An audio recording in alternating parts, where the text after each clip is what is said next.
When I think about the challenges of race relations and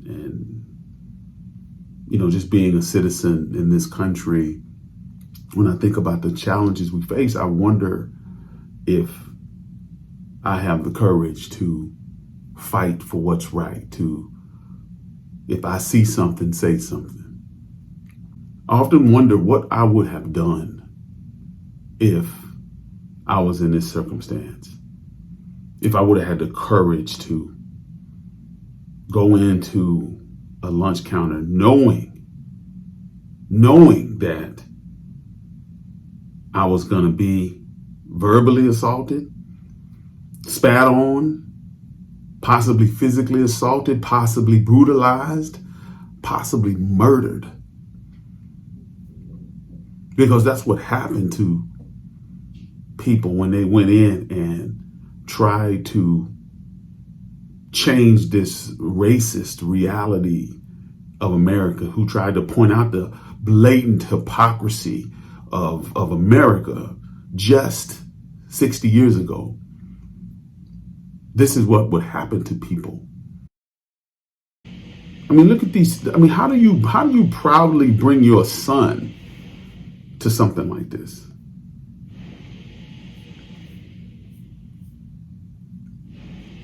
Who is this dude? Who are these children? See, I know where my parents were. I know where my parents stood. But do you know where yours stood in the face of all this stuff? Do your parents tell you these stories? Do they tell you how they went and watched black folks get murdered and burned at the stake in the town square? My Uncle Junior told me how he used to work and pick cotton on the other side of Rockwall. When he came to see my house, he came over here to see where I lived. And he was like, wow, look at how you living. He could have only dreamed of living the way I'm living, and told me stories of how he picked cotton just across the lake in Rockwall, and how Rockwall was a sundown town, and he had to be out of that town by sundown or possibly face consequences like this.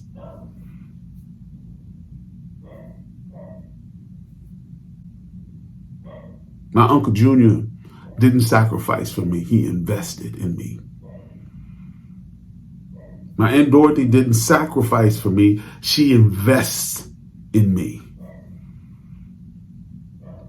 They're not giving away something for nothing. They expect a return for their contribution, for their investment, for their work. Knowing that, I have a responsibility every day to pull my weight, to invest in future generations, to invest in decency and equality and justice and civil rights and human rights. I have a responsibility to invest in future generations. And so do you, damn it. So do all of you apathetic, cynical people in this country specifically, but in the world, who are throwing their hands up and saying, it is what it is. The hell is that supposed to mean? It is what it is. What if these people had said, well, it is what it is. We're always going to ride in the back of the bus.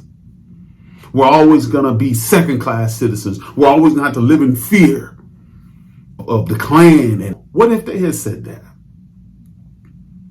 What if they didn't have the courage? What if they had just given up and said, well, Coretta, I don't want any more threats against you and the kids. Ladies and gentlemen, it is what it is a cop-out.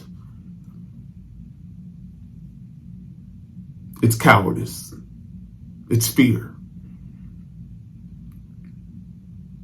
And we get to choose if we're going to develop the courage. See, there's nothing wrong with you being afraid. I'm afraid. I have a lot of fear. A lot of times I put myself out here and I say things. I don't know how people are going to perceive them. I'm pursuing the truth. And that's what I'm hanging my hat on, is just to say, to point out, to let anyone point out anything in any of the content I put out. Where did I lie? Where was I not pursuing the truth? If you And there's no my truth and your truth. There's the truth.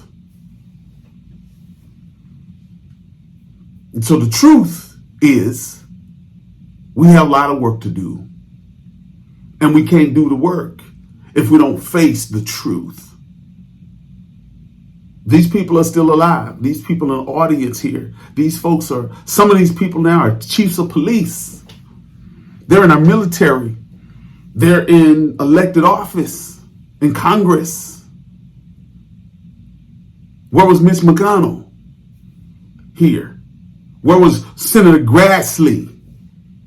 Where was he? Was he fighting against this? Or was he advocating for this?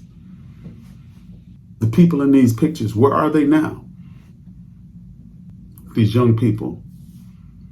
These folks are adults now. These people are 60, 70, 80 years old. What do they believe about equality? What do they believe? What do they teach their children? There were three types of people here. There were the people who were completely okay with this and thought this was fine and an appropriate thing to do. And then there were people who didn't think that was appropriate, and they were fighting against these types of things. But then there was that third group of people who sat in the middle, right? And who just watched this and said and did nothing. Plenty of people, white folks in this time, who knew this was wrong, who knew this was against God's teaching and their Christianity teaching that they believed in so fervently, but yet they sat back quiet and enjoyed the privilege of not being persecuted. Silence is consent, ladies and gentlemen. Just like silence is consent today, if you sit back and you're silent in the face of these type of heinous, horrific, inhuman behavior by our police officers at times, by our elected officials,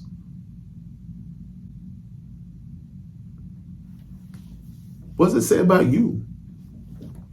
I'm not going to be silent. I'm going to pursue the truth. And we literally have a tax. I'm not going to be silent.